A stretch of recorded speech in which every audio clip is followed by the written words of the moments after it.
Tá no ar? A TV Cresce está no ar? Opa, que beleza. Então, estamos no ar. Ô, Zé Eduardo, chama o pessoal lá para vir para cá, vamos começar. Pontualidade britânica. Sempre foi aqui. Sempre foi, mas já estamos com 10 minutos de atraso. É, britânica mesmo. É. Percebe-se.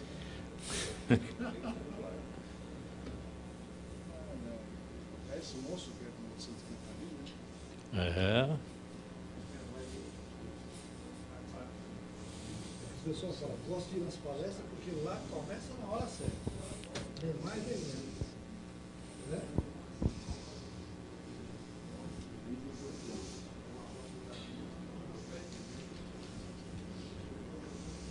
Vou disponibilizar o CD. Claro. Ó, fica aqui o aviso, vamos deixar o recado para todos aqueles que estão nos assistindo pela TV Cresce e para quem está aqui presente também, vamos já deixar o recado que quem quiser o DVD da palestra, basta mandar o e-mail para o Cresce e nós encaminhamos o DVD de alta qualidade, tanto de imagem quanto de som, para você assistir em casa, no escritório, pôr no computador, assistir no aparelho do DVD. E não tem que pagar nada por isso, né? O Cresce fornece esse material para seus inscritos gratuitamente. Tá bom? Vamos lá, estão aguardando os colegas que estão no lanche. Na próxima palestra eu vou distribuir um bornal. É, porque aí pode ir lá, pega o lanche, põe no bornal, enquanto está assistindo, vai. Nós temos que procurar o conforto, né, João? O corretor tem que ser criativo. Aí, ó, você está aqui, tá vendo? E o pessoal está lá no lanche, ó. Tá vendo? Bem, colegas, boa noite. É um prazer, uma satisfação muito grande vocês estarem aqui. Hoje nós estamos recebendo o presidente do Cresce, do Espírito Santo, Aurélio, nosso conselheiro federal, presidente de Cresce, meu colega, extremamente dedicado, e uma presença muito especial. Veio de Brasília aqui para assistir pelo menos parte da palestra, porque está com a agenda apertada, vai ter que viajar daqui a pouco, o presidente do Conselho Federal, o João Teodoro, que está aqui nos prestigiando. Ô, João, por favor, dê uma chegadinha aqui na frente para cumprimentar os nossos colegas, os presentes, viu?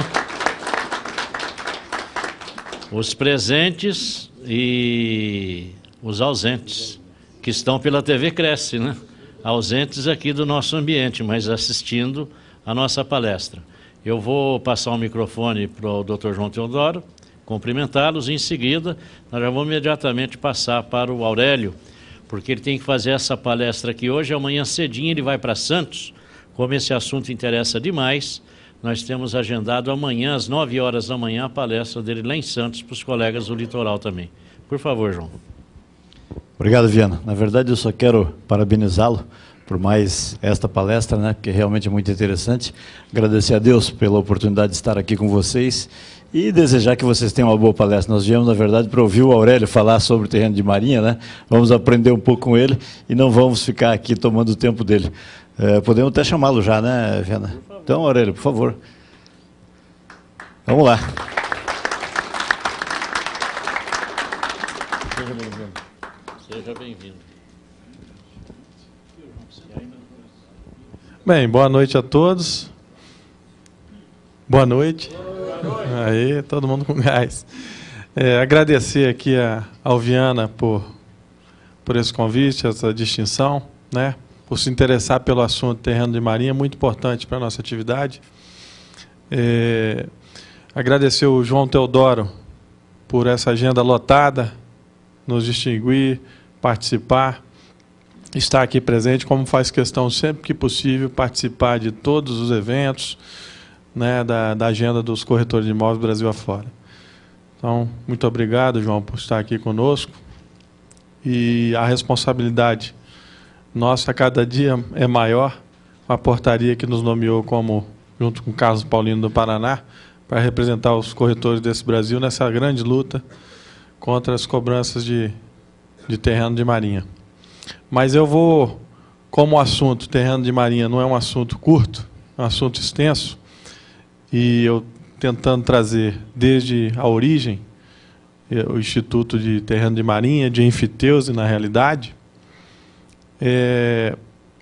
para não demorar muito, eu vou tentar encurtar as falas e, para o final, os esclarecimentos que forem necessários, eu ficarei à disposição até para a gente poder aproveitar um pouco mais o material, que é fruto de um longo estudo.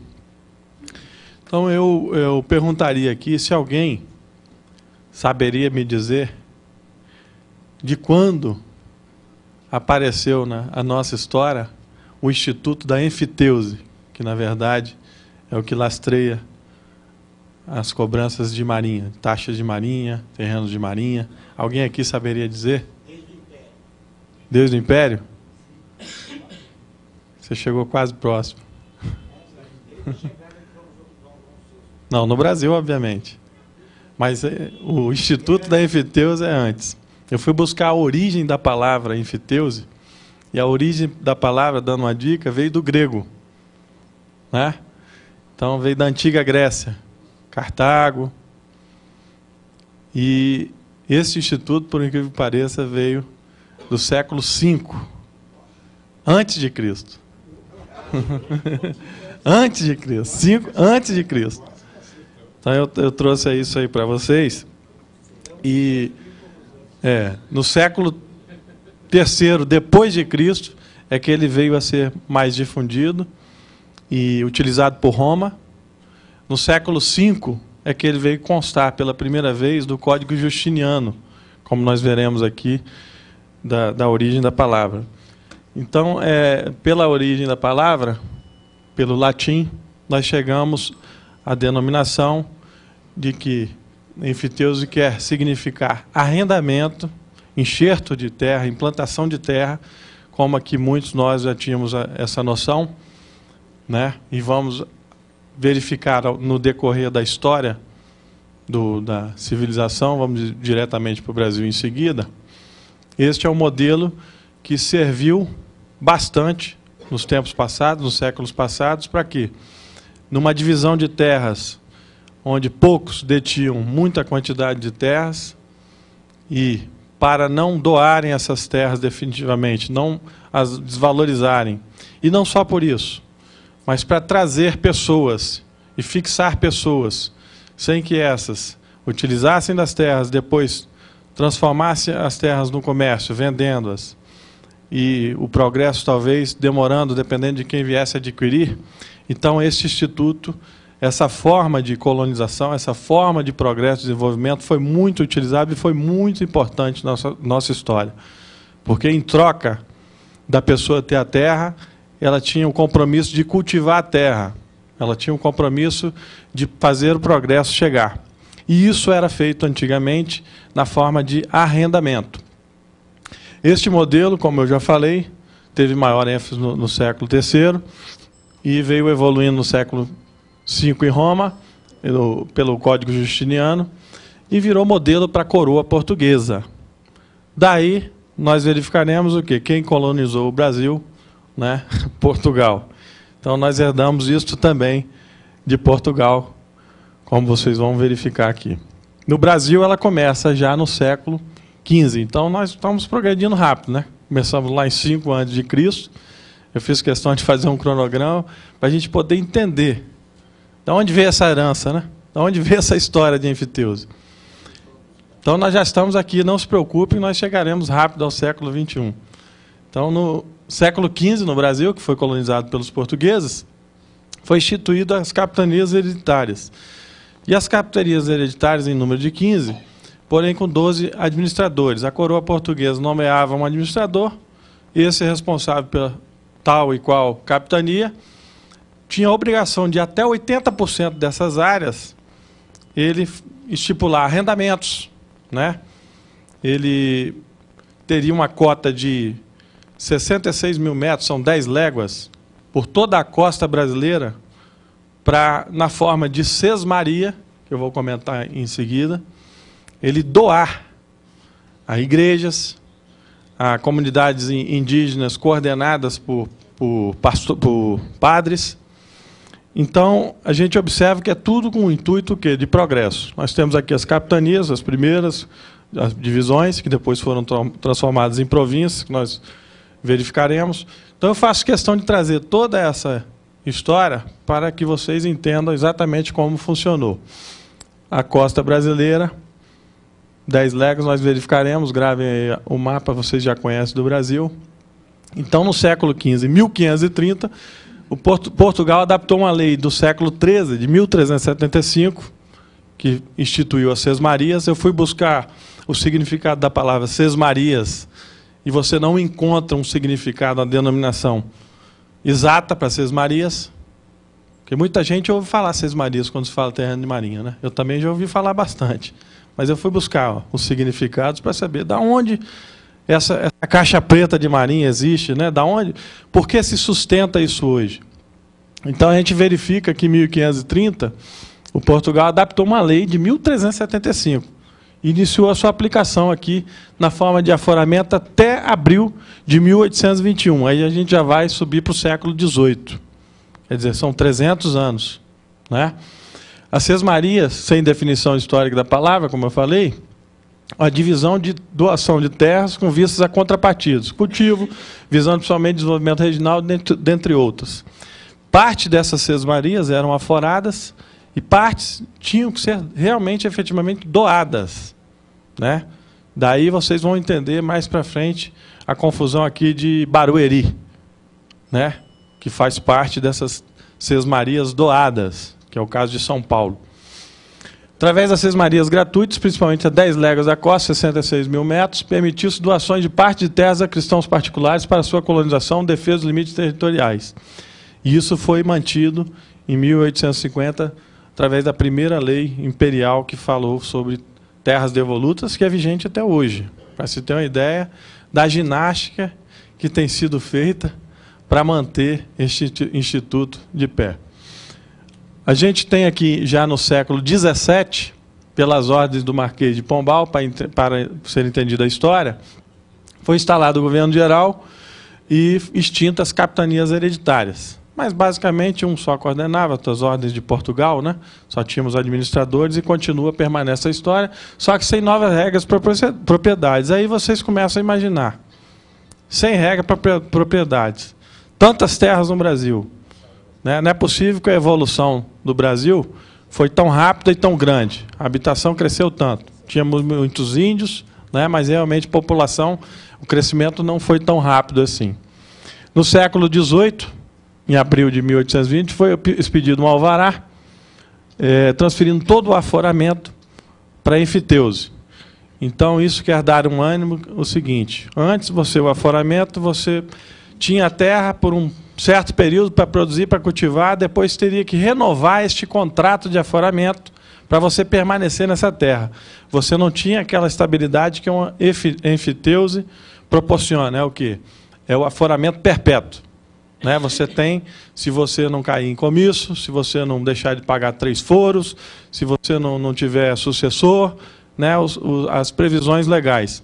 Então, a enfiteuse daria um ânimo de perpetuar a pessoa com a terra. Só não seria efetivamente proprietário de pleno do bem. E se livrariam também da uso capião.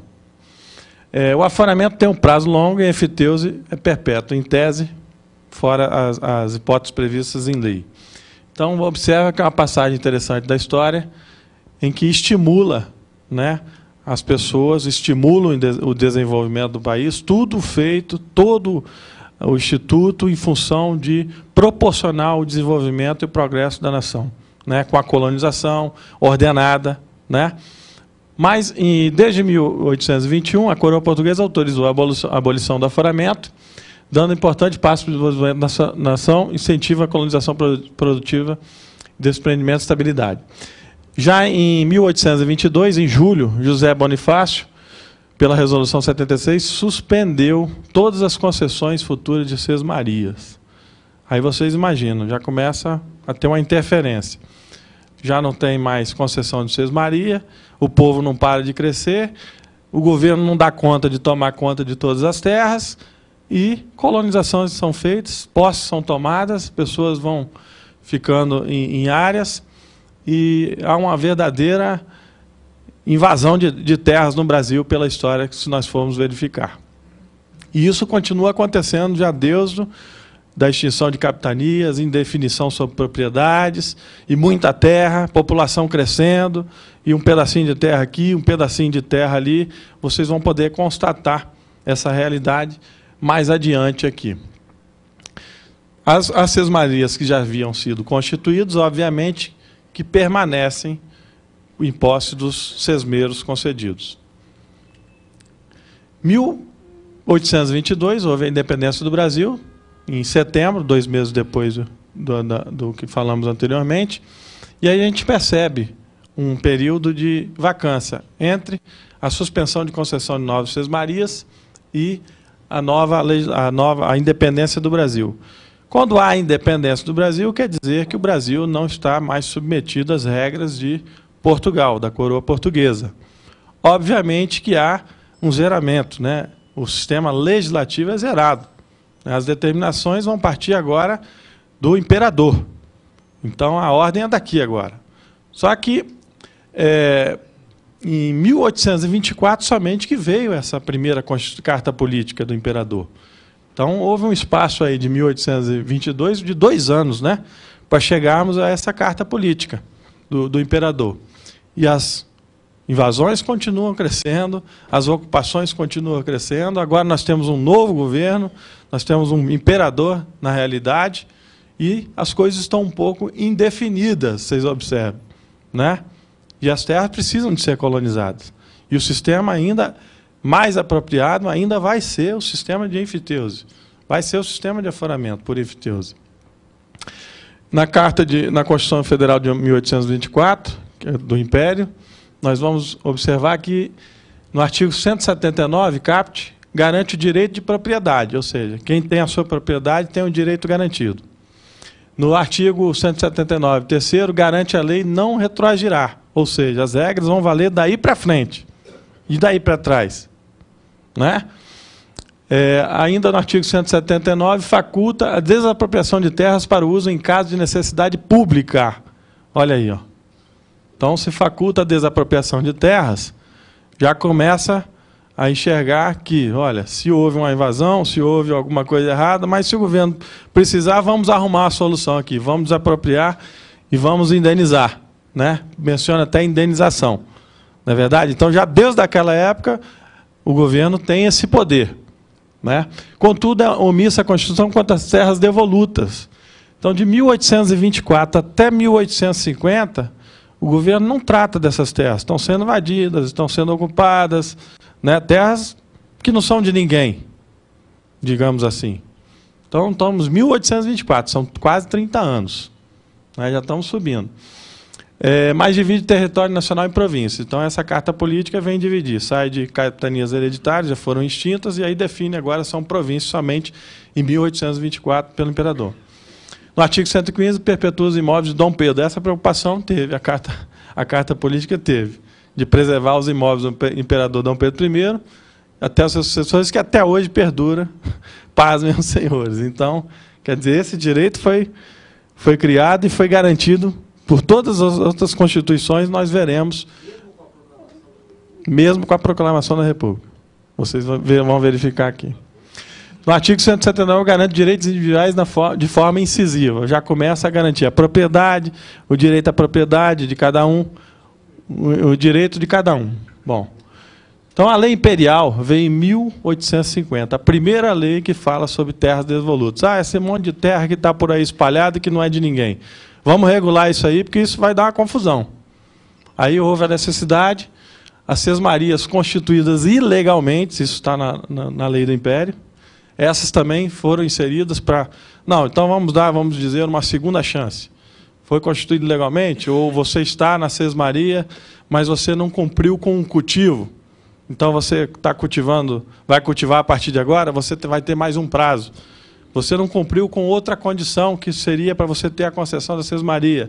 Nós vamos lhe dar mais um prazo. Então vamos definir hoje as terras efetivamente devolutas, que ainda não foram invadidas, vamos dizer assim, e que não é de ninguém, que ainda tinha muita terra, não é verdade? Então, a lei veio, ao meu ver, ao meu sentir, nesse sentido, de frear a invasão de terras. Em seu artigo 21, ela prevê, em seu artigo 1º, ela prevê que as terras devolutas somente poderão acontecer por compra. Isso está no primeiro artigo dessa lei imperial que existe até hoje. Quer dizer, por aí já é sintomático também. Já percebe-se a intenção de quê? De que não se continue mais com enfiteuses, que agora seja regulado. O crescimento tem que ser ordenado a partir de 1850. Nós já estamos no final do século XVIII. Então, inclusive, reafirma a posse e validade das sesmarias já concedidas na forma do artigo 4º. Aí teria que verificar a legislação, nós não vamos ter tempo para isso, dá para dissecar bastante, pode ser tema de uma outra palestra. Findos aqui, portanto, em 1850, interesse na ocupação acelerada de terras para o cultivo e progresso, esvaindo-se o objetivo maior das enfiteuses. Então, já desde 1850, já não há mais sentido nenhum de existir enfiteuse em nossa nação.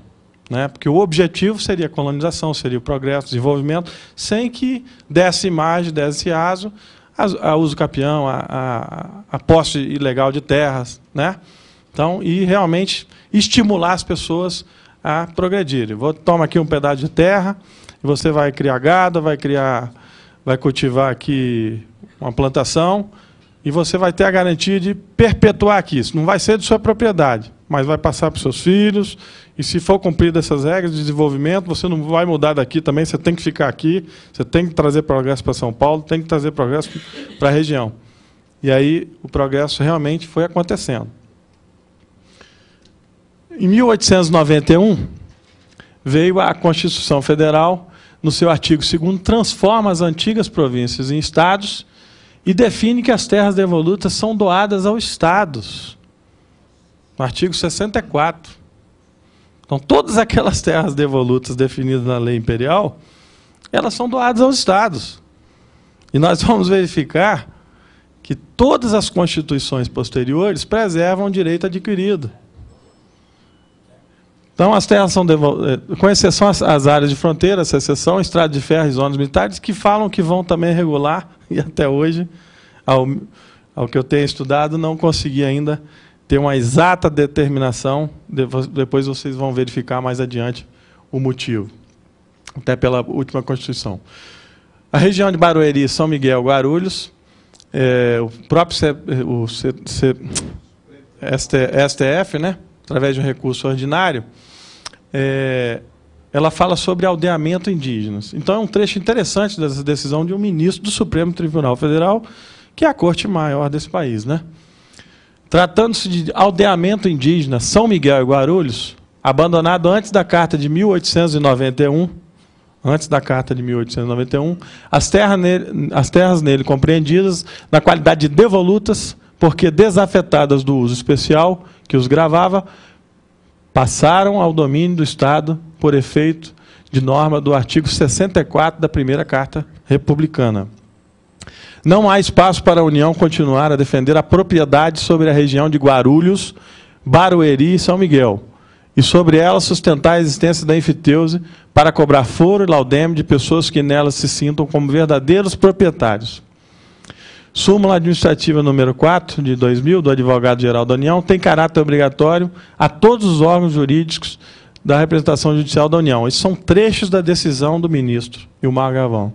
A súmula diz: salvo para defender o seu domínio sobre imóveis que estejam afetados ao uso público federal, a União não intervirá e desistirá das intervenções já feitas nas ações de uso capião de terras situadas dentro dos perímetros dos antigos aldeamentos indígenas de São Miguel e de Guarulhos, localizados no estado de São Paulo, propostos perante a Justiça Estadual local.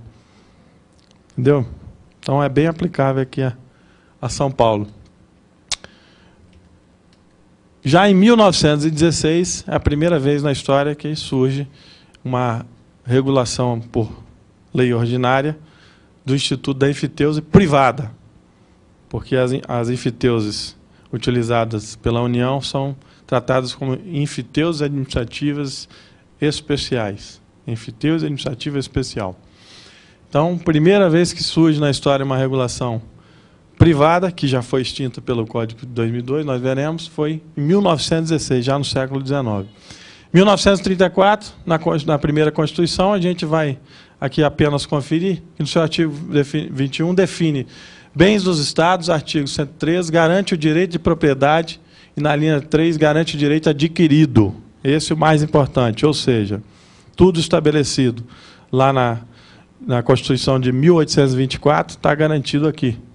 Né? Então, garante o direito adquirido. Não pode a União simplesmente falar, não é mais seu, perdeu, perdeu. Não é assim que funciona. Né? As terras devolutas foram doadas aos Estados. Então, dos Estados, essas terras pertencem aos Estados. Agora, definir essas terras é que são outros 500, na realidade. Mas, obviamente, seria num volume bem maior do que em 2011. Já na linha 17, defende a função social da propriedade. Já desde 1934, a Constituição já defende a função social da propriedade e o direito à indenização caso a necessidade regulada por lei. Que a lei também, não sei se saiu logo depois de 1934 ou só veio depois, muito tempo depois. Ou seja, o governo, a União, a área que ela necessitar, não sendo dela, ela pode ir lá, a qualquer momento, desapropriar, indenizar e pagar. Para que reter tantos terrenos de marinha, tantos imóveis residenciais Brasil afora, sem qualquer finalidade de cunho monetário de grande escala? Não é verdade? Isso atrapalha o nosso mercado, atrapalha os profissionais, que quer o desenvolvimento, não quer a burocracia. Quer desburocratizar. Aqui em São Paulo eu não sei como é que funciona. Mas lá no meu estado, dependendo do imóvel, você vai demorar meses e meses para você desembaraçar uma documentação. Então isso é um entrave à economia, é um entrave ao mercado imobiliário e é um entrave para nós profissionais, não é verdade? Então a gente tem que lutar contra isso aí. Na Constituição de 1937, o artigo 36 define bens da União. Artigo 37. Define como bens dos Estados as margens dos rios e lagos navegáveis destinados ao uso público, se por algum título não for de domínio federal, municipal ou particular. No artigo 22, caput, é novamente assegurado o direito da propriedade. Na linha 14, permanece a garantia de indenização no caso de desapropriação legal. Na de 1946, em 1946 surge o decreto 9.760, que todo mundo conhece, que dispõe sobre bens da União e, aparentemente, resguardando o direito adquirido e de propriedade. Na verdade, não.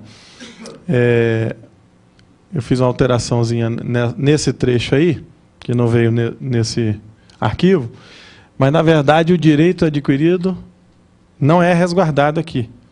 Porque, a partir do momento em que lá na lei fala sobre terras devolutas, no artigo 64 da Constituição de 1891, doa essas terras aos Estados, quer dizer, isso aí vem a desrespeitar este artigo em relação às terras devolutas, que seria a maior parte de terrenos de marinha, grande parte de terrenos de marinha hoje.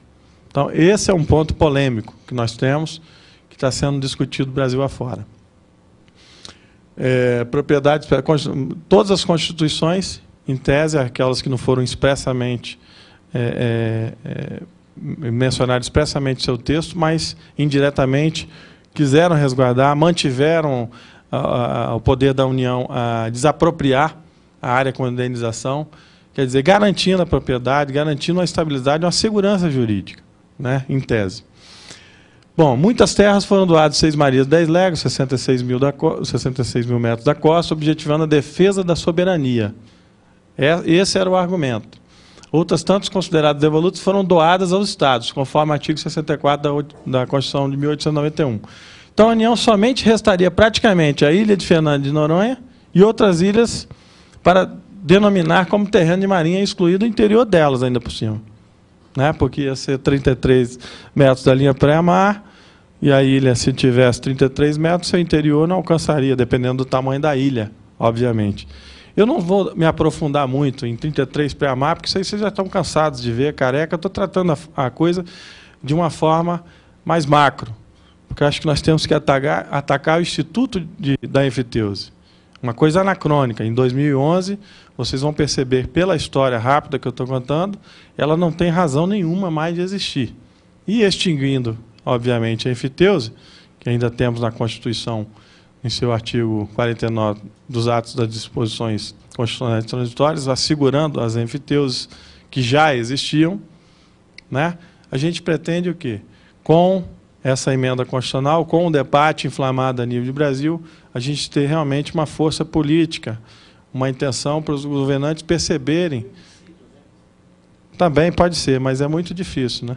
A gente chegar lá. Tem que ter uma mobilização muito forte. A gente deveria, né?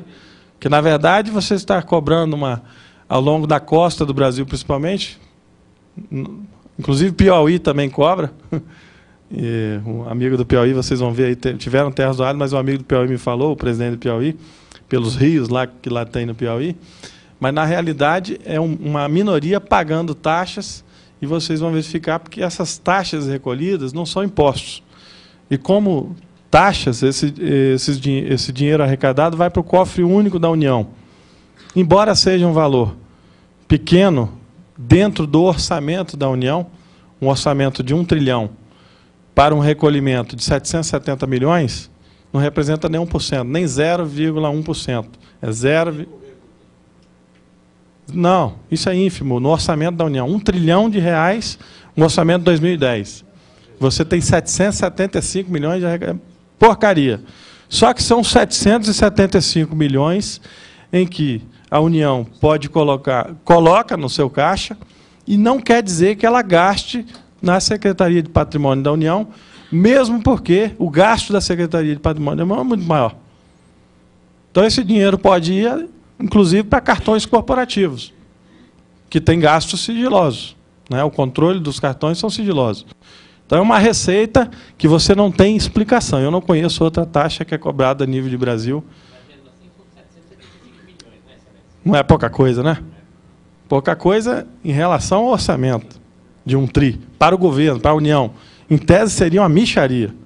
Para nós, brasileiros, na verdade, e para quem está dando destinação desse dinheiro, que são questionamentos, eu já estou adiantando aqui a nossa conclusão, na realidade.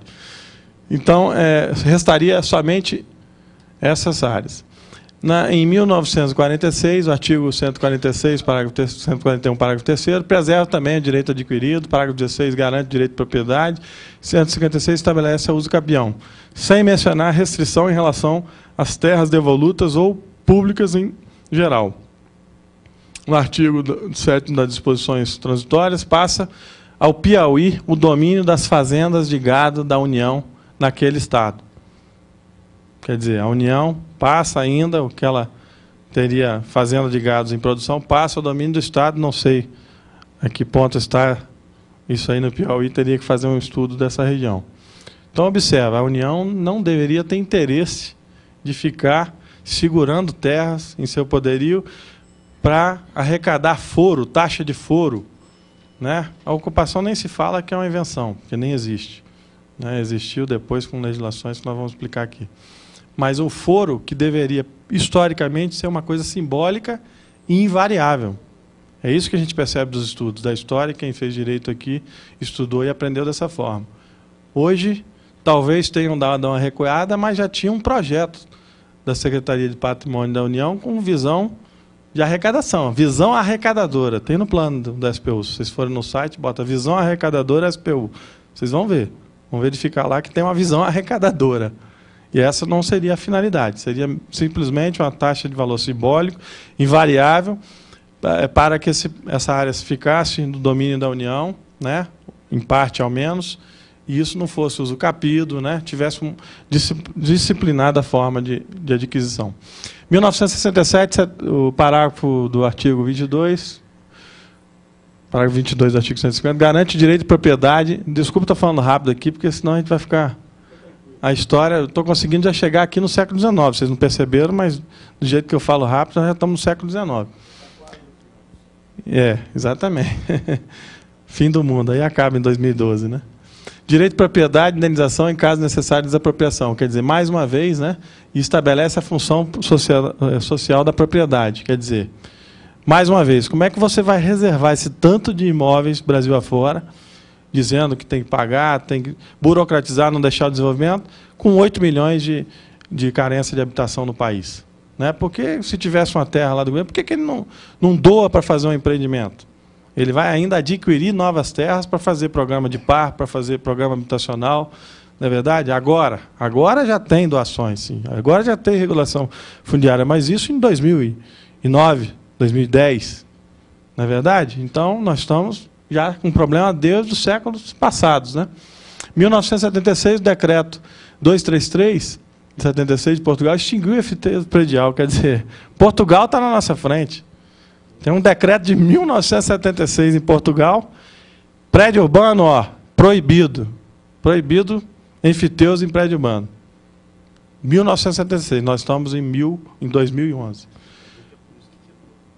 Por isso que quebrou Portugal aí. Está representando a União aqui, não? Me falaram que a diretora da SPU estaria aqui presente? Não, ela foi comunicada. Ah, foi convidada. Ah, tá. Não, lá no Espírito Santo nós tivemos boas presenças, inclusive foi de Brasília. Com certeza que ela foi. Inclusive, a pessoa que esteve lá presente foi o diretor nacional de arrecadação, foi o senhor Paulo Campos, esteve na palestra. Essa exposição que eu fiz aqui, breve, sobre valores, ele não tinha o que me responder. Né? Eu falei, quando o dinheiro vai para um caixa único, e esse dinheiro não tem destinação, o povo tem a sensação que esse dinheiro pode ser gasto. Aí eu não falei em corporativo lá, não teria problema, mas porque pode ser gasto. Eu não quis... A gestão é mais cara do que a arrecadação, mas isso não é argumento.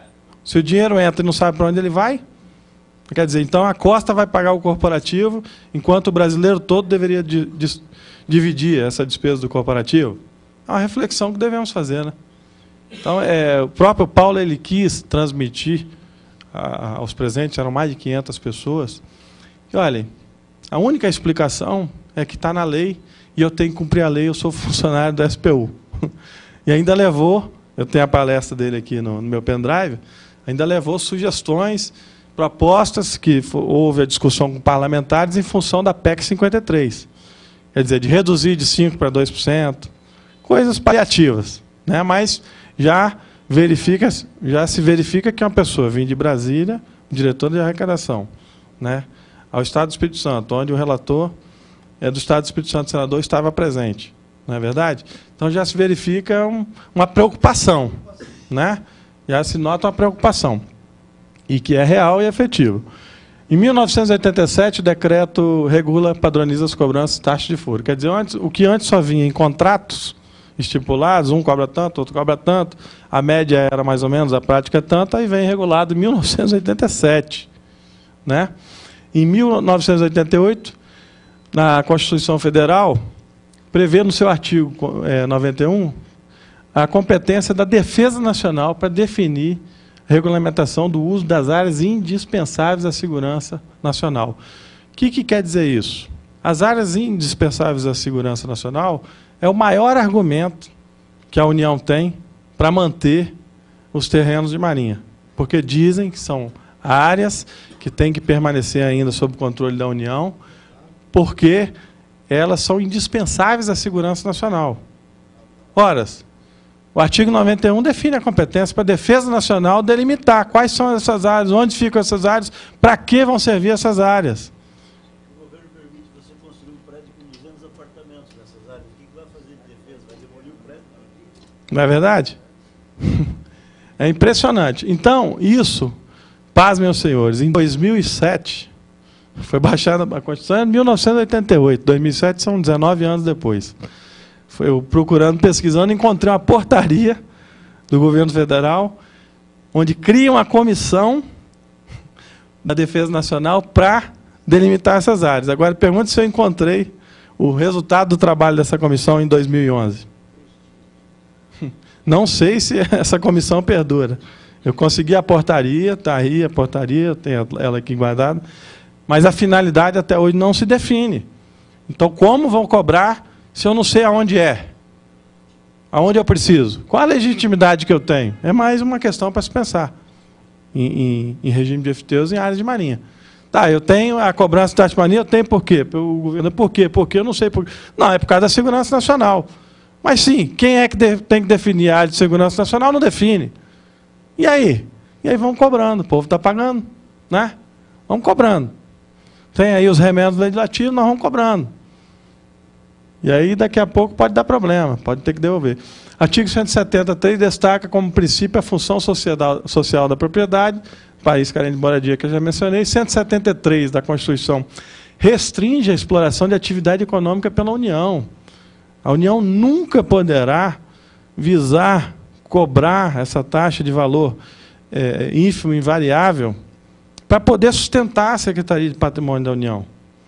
Não é verdade? Ela não pode considerar também a mina de ouro e terreno de marinha para ter lucro com terreno. A própria Constituição proíbe. Não pode uma costa brasileira sustentar uma defesa da nação para todos os brasileiros. Não tem sentido isso, não é verdade? Então nós estamos pagando para proteger a costa, porque a finalidade é essa, para o Brasil inteiro. Se já não é mais uma taxa mínima invariável, agora já é uma arrecadação. Quer dizer, não é justo uma situação dessa perdurar em 2011. É mais um motivo. Já nas disposições constitucionais transitórias que eu adiantei aqui, no artigo 49, fica definido que somente em ações, áreas indispensáveis à segurança nacional, continuará sendo aplicada a enfiteuse. Ou seja, fora disso não pode se ter mais enfiteuse. A própria Constituição menciona. Fica mantido a enfiteuse para a área, não quer dizer que vai o quê? Podem ser criadas novas enfiteuses. Não, mas cadê a área de segurança nacional? Cadê? A Defesa Nacional não definiu até hoje?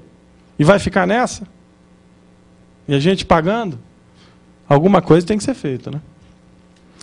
A lei de 81, sobre criação de áreas de proteção ambiental. Aí muita gente fala, não, eu já ouvi falar, o próprio diretor lá, vou mencionar porque me falou e não pediu segredo, falou assim, mas vem cá, você viu lá na Espanha? Estão demolindo prédios lá, porque estão construindo em área ambiental. Realmente eu fiz uma pesquisa na Espanha, estão demolindo. Mas se o camarada for aqui construir em cima de uma restinga, em cima de uma área de preservação ambiental, vai demolir também. Vai demolir. Não, os resorts vão tomar conta. Não, os resorts não vão tomar conta. Se tem uma legislação ambiental, não tem nada a ver com o terreno de marinha. Se você tem uma legislação que prevê onde que é praia, mas as praias então vão acabar. Olha só, que loucura. Você tem aí, ó, institui Plano Nacional de Gerenciamento Costeiro. Portanto, praias não são terreno de marinha. Muita gente faz coisa, mar, terreno, marinha, é praia, não tem nada a ver. Então, você tem a regulação própria. Bens públicos de uso comum, tais como as praças, as ruas, tem definição específica, conforme citada a lei de regência. Quer dizer, cada uma tem a sua legislação específica. Isso aí, a confusão é tanto, para vocês verem que eu estou vindo do século V a.C. O embaraço é tão grande que a gente está tentando desvendar isso porque os políticos vão lá votar e já não sabem nem por que existe, como existe, qual o fundamento, o que é enfiteuse, o que é sesmaria, o que é foro, o que é laudêmio. É muita confusão. Isso vem de muito tempo, é muito antigo. Então eu espero poder estar dando alguma luz, algum esclarecimento. Eu estou conseguindo chegar bem, já estamos aqui no século XXI. 2002 vem o Código Civil e extingue a enfiteuse privada. Quer dizer, já nem enfiteuse privada tem mais em 2002. Foi extinto já pelo Código Civil. Não lembro o artigo aqui de cabeça, mas todos já sabem disso aí. Então, perdura arranjos legislativos, enfiteuse administrativo especial. Agora, fala, não, o Código Civil extinguiu, é enfiteuse, mas é enfiteuse privada. A enfiteuse que nós tratamos é a enfiteuse administrativa especial. Tudo bem, o que é isso? Está lá na Constituição. A Constituição, lá no artigo 49, quer dizer, a Constituição de 88. Então, as coisas vão segurando, né? A arrecadação de 775 milhões, que é pouquinho para um, muitos para outros, e a gente tem que tentar acabar com isso. A portaria que eu falei constitui comissão para definir áreas de segurança nacional. Cadê essas áreas, gente? Vamos definir. É o Exército, é a Marinha, são áreas aqui estratégicas. Tudo bem. Agora, um prédio cheio de morador residencial, tem sentido isso ser segurança nacional? Nenhum. Portugal, em 76, já enxergou isso. Membros da comissão já morreram também. Só pode. E aí vem a magnífica emenda constitucional 46 de 1995, que até hoje não é cumprida. Se foi mal feita ou se não foi o espírito dela esse, mas, na verdade, o texto dela, escrito e frio, diz, determina que exclui da relação de bens da União as ilhas costeiras que contêm uma série de municípios. Aí nós temos os casos aqui de Marajó, que é ali de São Luís, Marajó em Pará, São Luís, Maranhão, Vitória, que é a nossa cidade querida, inclusive aqui atrás é o município de Vitória. A gente trouxe fotos, tem aqui, se vocês viram a cachoeira aqui, tem Ilha Bela também aqui, que já tive a oportunidade de conhecer, maravilhosa, né? Vamos passar as fotos aí, né? Florianópolis, São Sebastião e São Vicente, São Paulo. São Francisco do Sul, não. Deve ser, por exemplo, Fernando de Noronha é ilha oceânica. É ligado ao continente? Não. Inclusive, hoje eu vi uma pessoa que mora em Ilha Bela aqui, ou tem casa lá, disse que não lembra de ter sido cobrado de laudêmio, de foro. Mas Ilha Bela, não. Em São Vicente ainda há laudêmio. Em Ilha Bela, não. Ilha Bela eu já tive lá, são casas assim de grandes portes, né? São pousadas, tem muita posse. E de repente você mexer com uma situação dessa, você vai inflamar, né? Então está lá esquecido. Observa como é que o negócio é feito, né? Para sustentar. Então, sem efeito, nós temos uma decisão da STF, sem efeito erga omnes. Ou seja, o que é isso? É uma decisão que vai valer para quem ingressou com aquela ação. Não vai valer para todos. Cada um teria que ingressar com a sua ação. Mas, na realidade, eu trouxe um trecho dela aqui. Ó. Olha só o que diz o ministro. Isso aqui é uma decisão, acho que do ano passado, ou deste ano. É Lewandowski. O ministro diz, a nova redação dada ao artigo 24 da Constituição, alterada pela Emenda Constitucional de 2005, exclui dos bens da União as ilhas costeiras que contêm uma série de municípios. Está lá, bem claro. Assim, a União não detém legitimidade para requerer o domínio de imóvel localizado na ilha onde se situa o município de Florianópolis. Aqui ele não fala interior de ilha. Aí o SPU já fala, não, mas isso é o interior, mas aqui não está dizendo isso na decisão do ministro. Não é verdade? E também, a emenda não fala interior de ilha.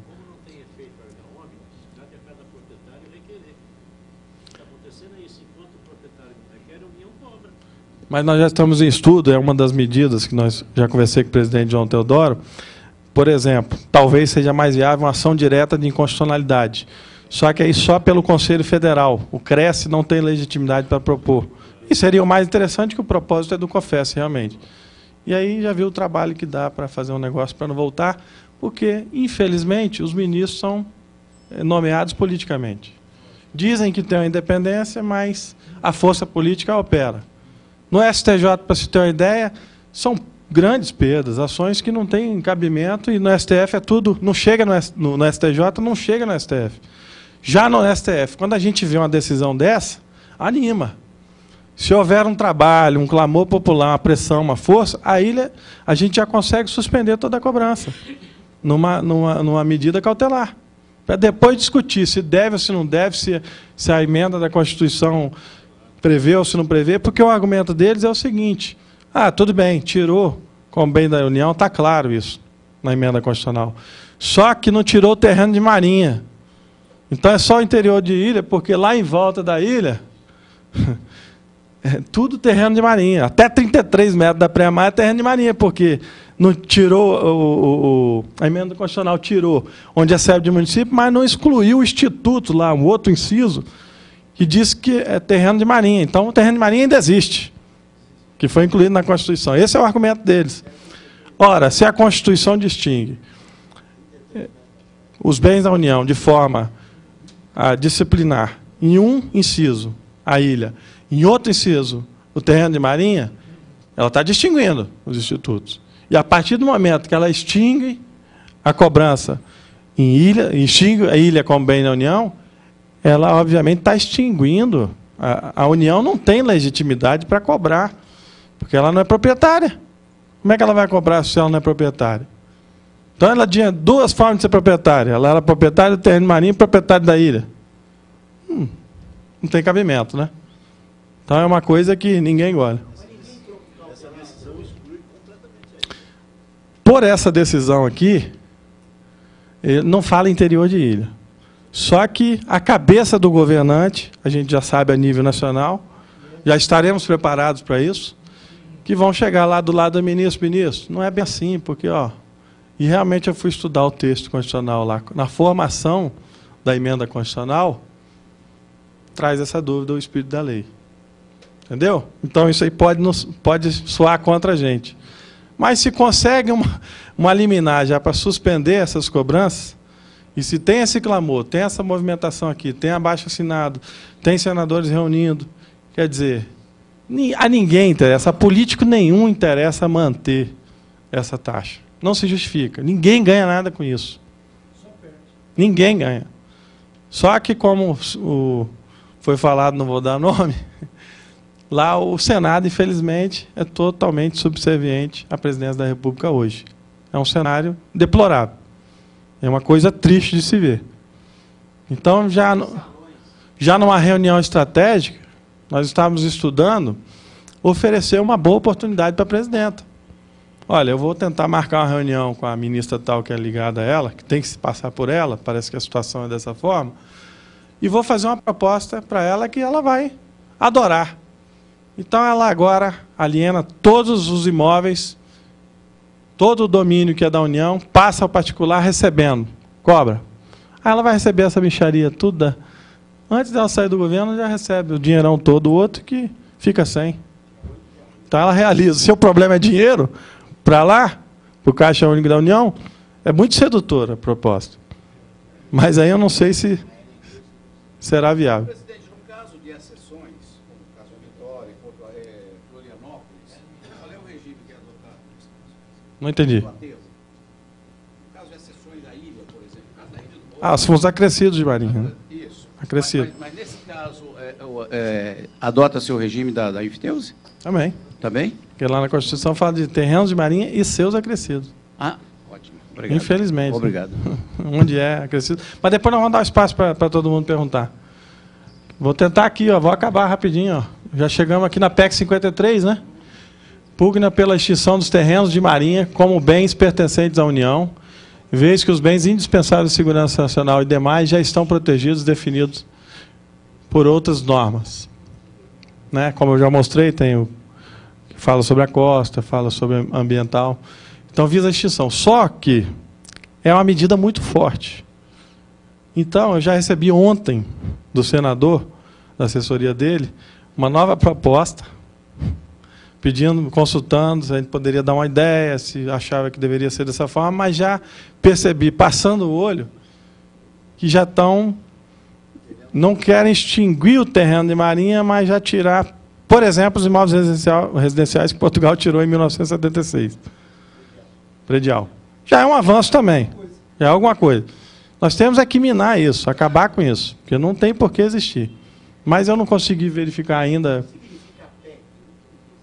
Proposta de emenda constitucional, né? Que sendo aprovada, aí transforma-se em uma emenda constitucional, como foi a 46, e aí tem força de Instituto Constitucional. É uma emenda à Constituição da República. Ou seja, acaba realmente, se realmente extinguir aqui, se for aprovada essa PEC do jeito que foi proposta pelo senador Almeida Lima, que eu não lembro de qual estado é, então ela, uma vez sendo aprovada, acaba com tudo, as legislações infraconstitucionais acabam, não tem mais cobrança de nada. Só que aí o primeiro óbice que encontraram, o senador encontrou, através de um advogado tributarista que tem lá no nosso estado, numa reunião que fizemos, falou, olha, tudo bem, extingue de uma vez, e aí? Vai virar uma loucura. Como é que o registro vai tratar? E aí quem é ocupante, né, quem não tem título, né, como é que vai fazer? Vai transformar, vai fazer o quê? Vai virar uma batalha judicial muito grande pelo país afora. Então, nós estamos tentando aí verificar uma forma. O fato é o seguinte, houve a PEC 40, aqueles que tiverem mais tempo interessados no assunto, a PEC 40 é exatamente o que foi proposto de início na 53. E foi proposto ainda na Câmara dos Deputados por um que foi senador também, foi governador do nosso estado, Paulo César Tung. E a PEC 40, ela rodou no Senado, na Câmara, rodou no Senado, foi aprovada em todas as comissões, foi amadurecida. Quando ela ia ser aprovada, por fim, o relatório foi aprovado, a Comissão de Justiça foi aprovada, aí entra o líder do governo na época e pede vista. Depois entra o outro e pede uma alteração. Quando ela estava madurinha para ser aprovada, terminou a legislatura. Aí o artigo 332 do Regimento Interno do Senado Federal prevê que ela tem que ser arquivada. Então, essa... Manobra. Isso aí dito pelo Heráclito Fortes, bem claramente. Eu tenho toda a discussão da PEC, vocês vão ver nitidamente, aqueles que tiverem interesse, que foi uma manobra. Quer dizer, senão não interessa a ninguém essa cobrança. Não tem por que sustentar em 2011. Então, aqui, ó, dito pelo senador da República, houve manobra e votação da última PEC. Proposta pelo semelhante... É igualzinho. Se vocês forem olhar, é igualzinho.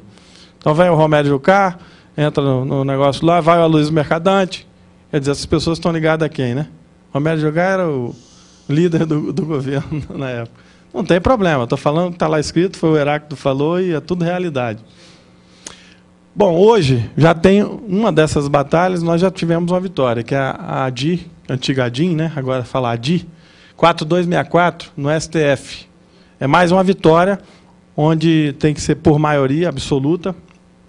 Nós tivemos uma medida cautelar deferida para suspender todas as demarcações que a União, quer dizer, não satisfeita com o que tem, começou país afora, aqui em São Paulo não deve ter sido diferente, essa área aqui não era não, mas eu estou vendo aqui que está 33 da Pré-Amar e agora é. Pelos nossos estudos aqui é. E aí, ao invés da União notificar os confrontantes ou notificar a parte interessada, ela botava no edital todo mundo, seja o que Deus quiser, se o cara visse o edital bem, se não, transformava e ela já mandava o boleto e já cobrava. Então, isso ela fazia com base numa alteração recente legislativa que autorizava ela a fazer. Veio o STF, suspendeu essa ação da União, e agora ela tem que notificar. Aliás, está suspenso todas as demarcações até a decisão disso aí, né? Então, o Cresce Espírito Santo entrou com um pedido de amicus curiae, né, que é o Amigos da Corte, traduzindo para o português, para somar forças e subsidiar no que possível, e participar, inclusive, com sustentação oral no julgamento, que parece que a lei permite dessa forma.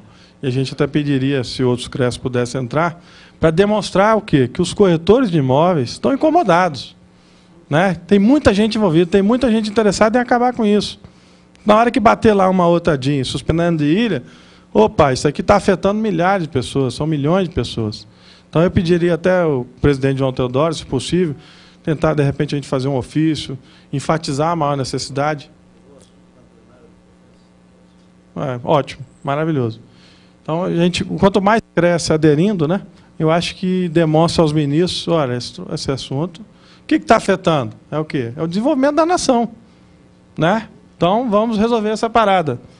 Se não for lá o governo aí propor rachar, mas lá não tem isso, não. Com certeza não tem. Conclusões. Nos séculos distantes, a enfiteuse prestou para desenvolvimento, visto a concentração de terras em latifúndios. No entanto, na atualidade demonstra servir justamente ao contrário, ou seja, entrave ao crescimento pela burocracia e insegurança jurídica, violadora do direito constitucional de propriedade e sua função social. Essa é a conclusão que a gente consegue chegar de tudo que eu falei aqui. Uma outra conclusão, sendo a enfiteuse perpétua, somente se extinguindo nos casos previstos de abandono ou caindo em comício, quer dizer, tem as previsões legais, em 2011 perdeu seu sentido, até pela Constituição, que veda a atividade educativa da União no país onde há carência de moradia e ainda prevê a desapropriação pela União com indenização quando necessidade de toda e qualquer área. Para que manter essas áreas em domínio da União se ela tem um poder de qualquer momento requerer a área que ela quiser em qualquer lugar? Basta parar de cobrar o cara que já pagou a área dele há 100 anos, ainda continua pagando, já é dele, e agora, quando precisar, ela paga. Não vai precisar do Brasil inteiro, da costa inteira, não é verdade? Então, não tem mais sentido. Parece que a única razão de existir ainda essas cobranças e aumentos é o gasto desvinculado de toda a arrecadação de 775 bilhões ao ano, diante do orçamento de mais de R$1 trilhão, inclusive podendo ser gasto o arrecadado nos cartões cooperativos que tem certas despesas em sigilos. Foi o que eu falei aqui antes. Então não se vê outra finalidade de o governo apoiar essa PEC, de acabar de extinguir. Não tem. Ora, se a arrecadação não está dando lucro, se a arrecadação não paga as despesas da SPU, mas está mantendo um monte de gente empregada para dificuldade, porque lá no SPU, no Espírito Santo, há dificuldade de se obter uma certidão, obter uma remissão, não sei nem se quantas conseguem aqui, se consegue. O Brasil todo, a costa toda. Quer dizer, para que manter isso? Vamos manter os empregos. Não, emprego você realoca, tá, um monte de atividade, um monte de setor do governo precisando, né? Então não tem explicação, né? A não ser essa. Se alguém encontrar outra, eu vou querer ouvir. Eu estou curioso. Sendo FTUs perpétuos somente se extinguindo no caso previsto, isso aqui repetiu, né? Parece que a única razão de existir... foi a mesma. Bom, então eu deixo essa mensagem para a reflexão dos senhores e consegui em tempo recorde aqui. Nem tudo que é legal é justo. Eu esperava encontrar alguém do SPU para poder refletir sobre isso e, de repente, contra-argumentar com isso aqui, né? Nem tudo que é legal é moral e é ético, portanto, os cidadãos de bem têm o dever de lutar contra as injustiças, ainda que sob o manto da legalidade. E aí eu fui procurar no texto bíblico uma passagem, não que eu seja o mais religioso do mundo, né? Mas porque eu já tinha noção que isso teria no texto bíblico. Em vez de quando a gente dá uma lidinha também. Quem cultiva sua terra colherá montes de frutos. Quem cultiva a justiça será ele próprio elevado. No Eclesiástico 20:30. Obrigado a vocês por me ouvir.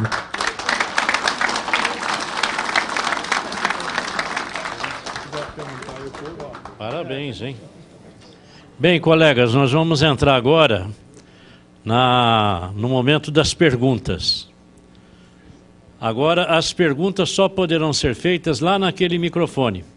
E nós estamos fazendo isso porque está sendo transmitido ao vivo pela TV Cresce, está sendo gravado em DVD para aqueles que quiserem cópia da palestra depois. E se a pergunta for feita fora do microfone, vai ficar prejudicado tanto para a TV Cresce quanto para o DVD. Então, pediria gentileza àqueles que quiserem fazer perguntas, que se dirijam até aquele microfone, façam e o Aurélio vai responder. E quero também pedir licença, o João Teodoro, presidente do COFES, está se retirando, porque ele tem que embarcar agora às 20 horas, lá em Congonhas, e eu vou acompanhá-lo até embaixo aqui e já volto em seguida, tá bom? E outra coisa que eu quero dizer aqui, essa frase que você colocou, nem tudo que é legal é moral e ético. Isso é bom para fazer lembrar aqueles colegas que colocam placa de vende e aluga aonde já tem uma placa.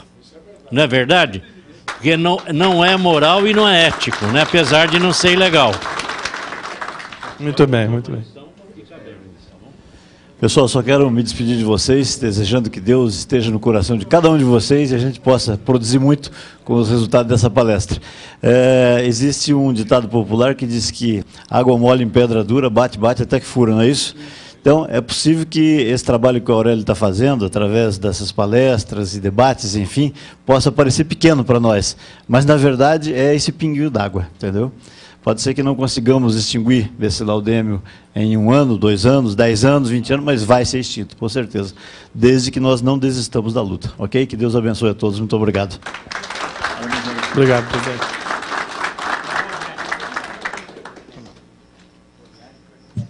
Eu vou deixar a palestra aqui, o Cresce parece que vai gravar o DVD, está sendo filmado tudo também, né? E ele passa a custo zero, Viana. Tchau, um abraço. Prazer. Não, para dizer a verdade, eu consegui terminar algumas madrugadas de estudo para chegar a essa conclusão tem pouco tempo. Mesmo porque eu tenho, né, 27 anos de idade. Nem tanto também. Né? Não, tem formação jurídica. Pois não. Pois não. Pode fazer. Presidente, boa noite. A minha pergunta é, essas leis ou esse trabalho todo esse movimento, é somente para terras da Marinha ou terras que não pertencem à Marinha e a gente paga o laudêmio e foro? É o caso daqui de Santana de Parnaíba e Barueri, conhecido como Alphaville, onde nós temos problema de negociar os nossos imóveis em função desse pagamento. Porque muita gente, às vezes, não entende que tem que pagar, não paga exatamente, e impossibilita a negociação dos imóveis. Como é seu nome mesmo? Nelson Modelli.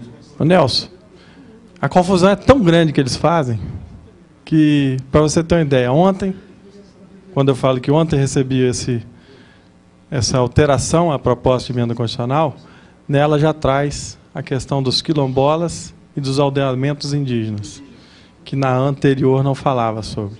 Que seria mais um motivo, e aí, como é que vão ficar essas áreas? Pois é. Né? Você vê como é que é a confusão.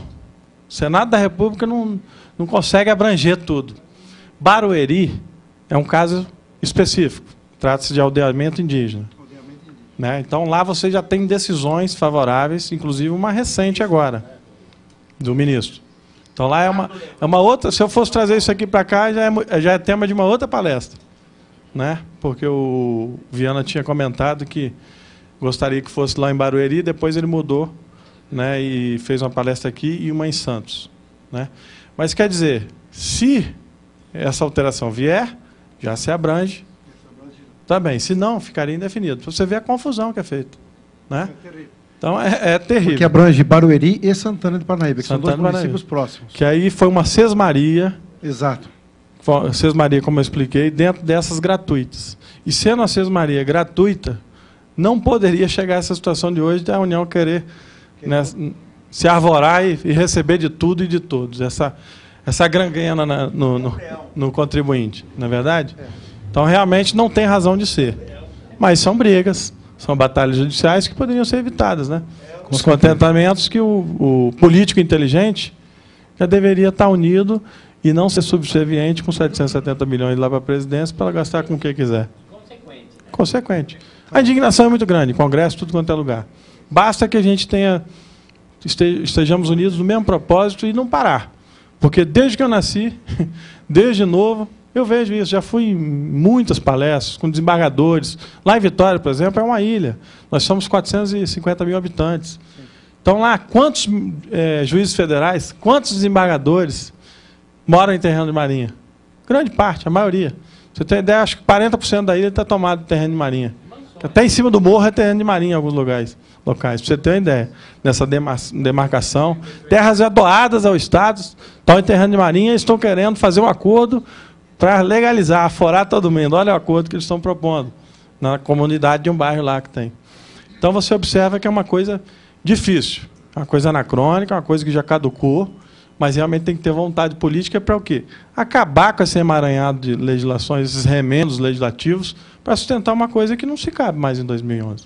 Não é verdade? Com certeza. Mas a vontade política que é difícil. Né? Não é difícil. O difícil é o quê? Hoje, isso, em outros tempos, talvez as pessoas, para você entender um negócio, para estudar isso aqui, para chegar a essa conclusão, quase ninguém vai saber desse estudo lá de século V a.C. No e-mail que eu recebi do assessor do senador, fala de 5 depois de Cristo. Quer dizer, é de 5 antes de Cristo. O pessoal confunde. Quem vai se interessar por isso? Ele paga no imóvel dele? A taxa de foro? Talvez não seja muito. Né? Mas juntando de todos, o problema burocrático, o entrave econômico é muito grande. Então, antes, talvez não se tivesse despertado essa questão da forma que está sendo despertada hoje. Agora, hoje já tem o principal, é a vontade política. Só que tem a subserviência à presidência da República que manda em tudo. Então, é uma situação bem complexa e manda mesmo. Nós vivemos hoje, sabemos qual foi a posição do ex-presidente, sabemos que ele colocou o atual presidente e sabemos como é que está funcionando o Congresso. Nós sabemos como é que está funcionando as questões de DENIT, uma CPI que ia acontecer, já não vai acontecer mais. Então, nós estamos vendo isso, só não vê quem é cego. Aliás, ouve, né? E não vê, mas ouve. Ele tem interesse que ela fique mais 4 horas, para depois ele voltar para ficar mais 8. Não sei se ele aguenta, não. De repente, ele volta antes. Tive uma palestra com ele aqui na semana passada em São Paulo, na segunda-feira, ele recebeu um prêmio da vida imobiliária, né? E ele está numa empolgação que parece... Onde ele fala, ele conversa. É impressionante. O cara é impressionante. Inteligentíssimo. Ele tem o que o corretor mais tem que ter, alto poder de persuasão. Muito obrigado. É o Gaio. O Congresso perdeu a autonomia. Agora, a bandeira tem que ser do Conselho Federal? Também o Conselho... Mas eu estou nomeado por uma portaria do Conselho Federal para representar todos nós. 250 mil profissionais. É por isso que o senador está pedindo, né? Está conversando. Tá. Na verdade, aqui quem está falando Quem está falando é o Conselho Federal por a portaria. Foi baixada pelo presidente que aqui esteve. Né? Presidente, boa noite. Parabéns pela palestra. Meu nome é Edgar. Eu sou subdelegado seccional da Zona Oeste, aqui em São Paulo, e tenho orgulho de ser seu conterrâneo. Muito obrigado por estar conosco. Nós temos um caso bastante esdrúxulo em São Paulo, que eu creio que muitos corretores conhecem. O curso do Rio Tietê foi mudado. E aqueles meandros que hoje estão ali na Barra Funda estão sujeitos ao pagamento do laudêmio, estão justamente sob a égide da antiga lei. Aí a pergunta é o seguinte: como regularizar essa situação? Vou te fazer uma pergunta antes. O curso anterior continua sendo cobrado, né? Exatamente, o anterior.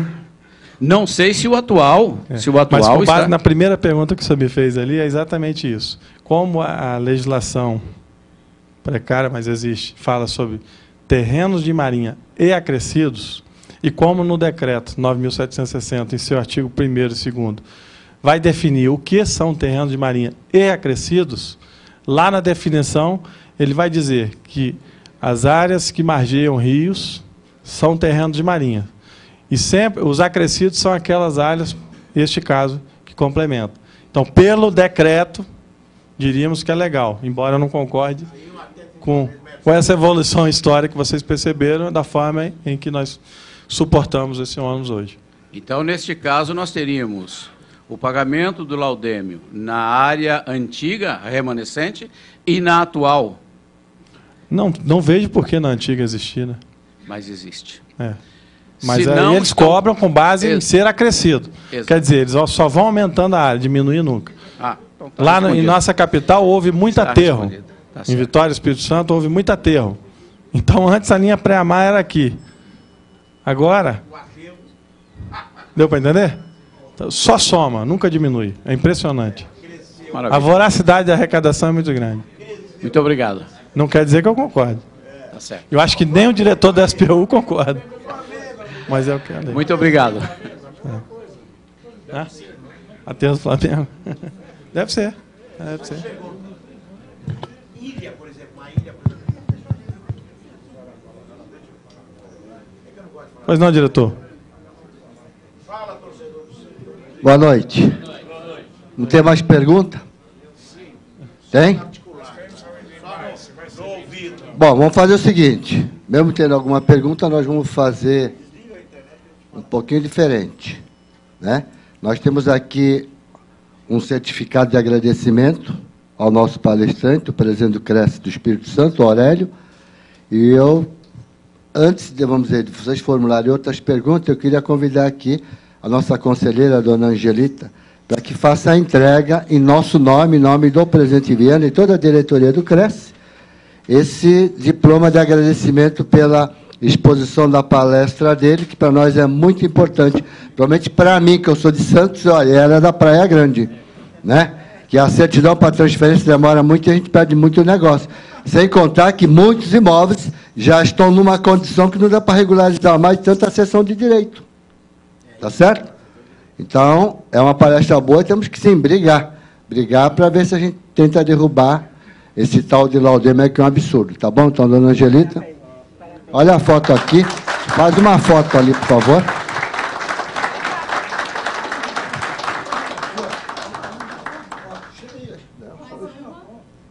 Ela, não. Depois tu.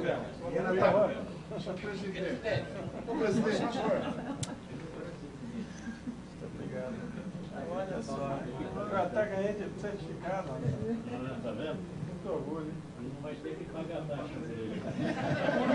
Tem lá o Dêmio não, né? Pronto, então eu passo a palavra ao presidente Viana.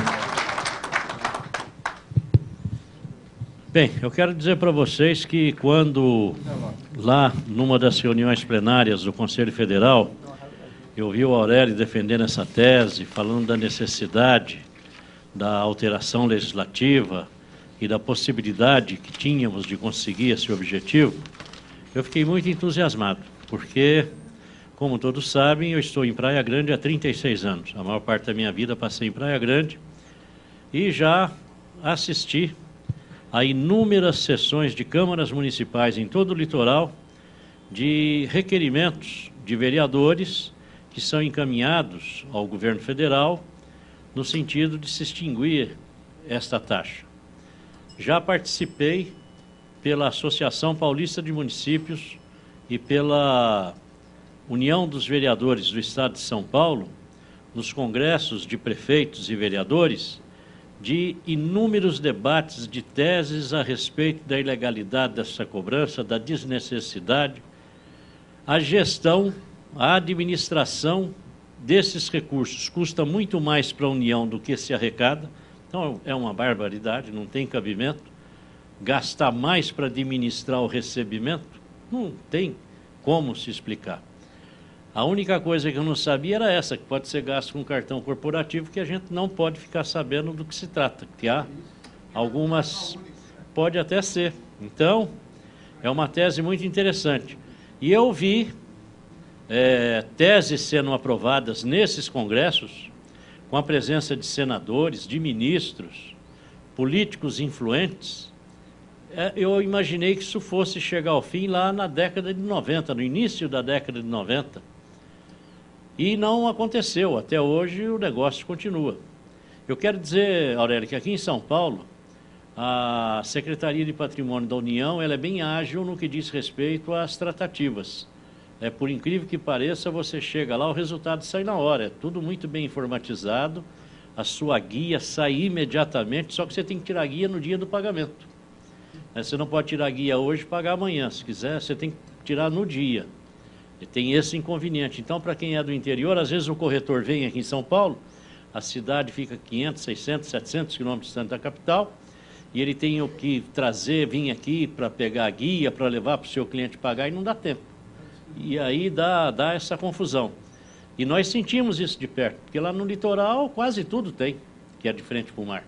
Agora, é uma curiosidade também, tem o seguinte, esses 33 metros aí de Preamar, 33 braças, né, da Preamar. Baçadas Caveiras. Então, nós temos prédios na Praia Grande que um prédio tem, Laudeme, o vizinho não tem.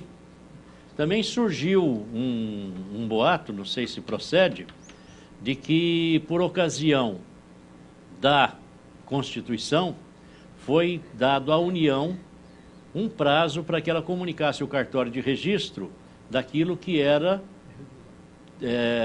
propriedade da União. E alguns daqueles registros, o próprio decreto, então alguns daqueles registros não conseguiram ser identificados, portanto não foram anotados em cartório e com isso perderam o prazo e não tem como restituir. O meu prédio mesmo, onde eu tenho escritório, é de frente para a lagoa, como a gente costuma dizer, né? Está lá, de frente para o mar. Nós não temos Laudeme. Já o prédio vizinho tem. Vê que é um negócio interessante. Agora, esses dias mesmo, um amigo comprou uma propriedade lá em São Vicente. A proprietária estava sem pagar já há 5 anos o Laudeme. Aí ele falou, Viana, vê para mim lá em São Paulo como é que faz isso. Eu fui ver, mas foi na hora. Uma coisa muito rápida. E veja, ali no decreto está que São Vicente não tem que pagar, né? E também pela ação do Supremo, né? No São Vicente estaria fora. Mas, no entanto, teve que pagar. E você paga no nome do anterior ainda por cima. Você faz o negócio e tem que ir lá pagar no nome do anterior, aí transfere para o teu nome, só quando você vender que vão pagar no teu nome. Aí é um negócio meio complicado. Mas eu vejo agora, com esse seu trabalho, com essa adesão, o Cresce podendo entrar com o Amicus Curiae, eu acho interessantíssimo. Vou, depois, se você puder enviar uma cópia da inicial, para que nós possamos colocar o nosso jurídico para estudar a matéria, vamos trabalhar. E a bancada de São Paulo, tanto no Senado quanto na Câmara dos Deputados, no que for necessário, nós trabalhamos a bancada também, no sentido de fazer valer a nova legislação, tá bom? Muito bom. Eu quero dizer para vocês que amanhã, 9 horas da manhã, o Aurélio vai estar em Santos, porque ele teve a paciência de nos atender, vir aqui para falar para os colegas da capital, e amanhã, 9 horas da manhã, ele vai estar ali em Santos, falando para os colegas do litoral que sofrem na pele, no seu dia a dia, esse grave problema. Então eu quero deixar aqui em nome dos corretores de imóveis do Estado de São Paulo, o agradecimento de você ter se deslocado da bela, linda, né, e maravilhosa Vitória do Espírito Santo para vir até aqui trazer esse teu conhecimento, essas tuas ideias, a fim de que também o movimento possa ser incentivado aqui, tá? Parabéns pela exposição. Depois eu faço questão de colocar essa sua apresentação no site do Cresce, colocá-la de forma original nos filmes, para que as pessoas não percam os detalhes, e com certeza nós vamos envolver a sociedade nisso, tá bom? Muito obrigado e conte com São Paulo nesse seu programa. Tá? Bom, eu queria que, até me retificando, porque me botaram tanta pressão, o João falou assim, ó, você tem que fazer isso em 1 hora, corre aí, se vira, porque eu tenho que pegar meu avião agora. Então eu vou tentar correr aqui, porque tem assunto, você falar do século V a.C. até hoje, é assunto que nós teríamos para bastante tempo. Mas eu devo elogiar aqui, na realidade eu estou aqui hoje, em função do presidente Viana, ser um visionário, que a gente observa lá no Conselho Federal, sou testemunha disso, e sempre enxergando adiante, quer dizer, eu com a minha idade tenho muito que aprender com ele, e não deixo de observar esse lado dele. Então, já verificando que o trabalho aqui não é um trabalho de remuneração, não é um trabalho político, talvez um dos problemas que tantos políticos levantaram essa bandeira para fazer política, brigar, e na hora que é chamado de lado, ele deixa de lado, resolve dar um jeitinho. Então, aqui não tem esse lado político, nós não teremos esse dificultador. E o Conselho Federal ele tem uma força muito grande. Então, a Viana sempre olhando à frente, sempre observando, nos dá essa força. Porque São Paulo, vamos dizer, uma das maiores cidades do mundo, né? É uma força que nos dá, um motor, sem que eu pedisse, inclusive, né, Viana? Né, já me colocou nesse fogo, me obrigou a perder umas madrugadas, me preparar para realmente encarar essa luta.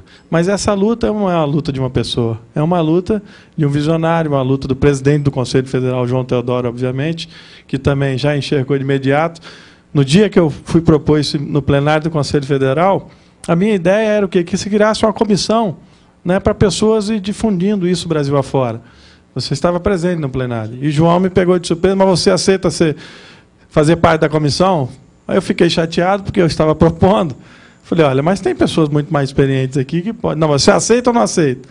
Falei, eu fico à vontade. E na primeira oportunidade que estive em Brasília para resolver outras coisas, falou, já estou baixando a portaria aqui, ó, e já me nomeou para presidir essa comissão. Então, a gente, como todo corretor de imóveis, quando desafiado, eu tenho empregado isso Brasil afora, onde eu vou falar por outras coisas, quando desafiado, né, está aí a prova Brasília, né? Brasília foi um desafio de Juscelino Kubitschek, a história diz isso. Ele tem uma frase que ele dedica eterna gratidão aos corretores de imóveis, é o nosso patrono, né, Viana? E é o que faz a gente estar aqui, é o que faz a gente ver, é o quê? É o ser humano, né, o ter humano. Então, eu fico à disposição dessa luta e agradeço vocês se interessarem e quando conhecerem um senador, um deputado, cobrar desse senador, rapaz, como é que você deixa em 2011, neste século, deveria existir? Aí a pergunta, deveria existir em 2011? Aí eu vou falar, o que é terreno de marinha mesmo? Infelizmente, vocês vão encontrar isso também, né? Mas sem o fervor político, sem querer ganhar voto, é o que acabar com isso, é um mal para a sociedade. É.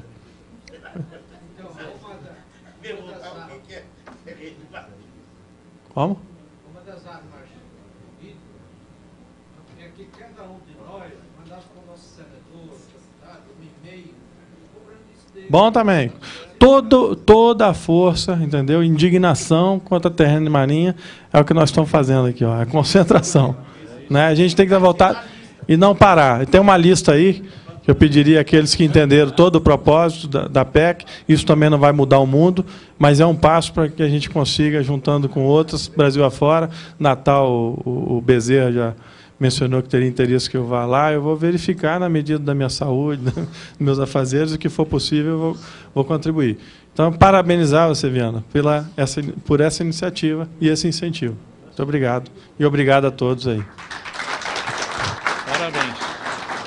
Ainda ganhei um certificado. Viu, gente? Ó, deixa eu contar uma piadinha para vocês. Rapidinho. Ele falou bom também, né? Mandar e-mail, não falou? Ele não falou bom também, mandar e-mail?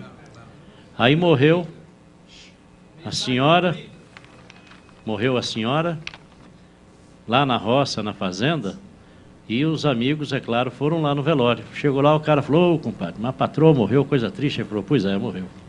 Morreu do quê, compadre? Suicidou. Nossa, suicidou. Como foi? Bebeu veneno. O cara falou: Deus me perdoe. Bebeu o quê? Foi formicida tatu? Ele falou: não, rapaz, foi nego vão. Ele falou: é bom também.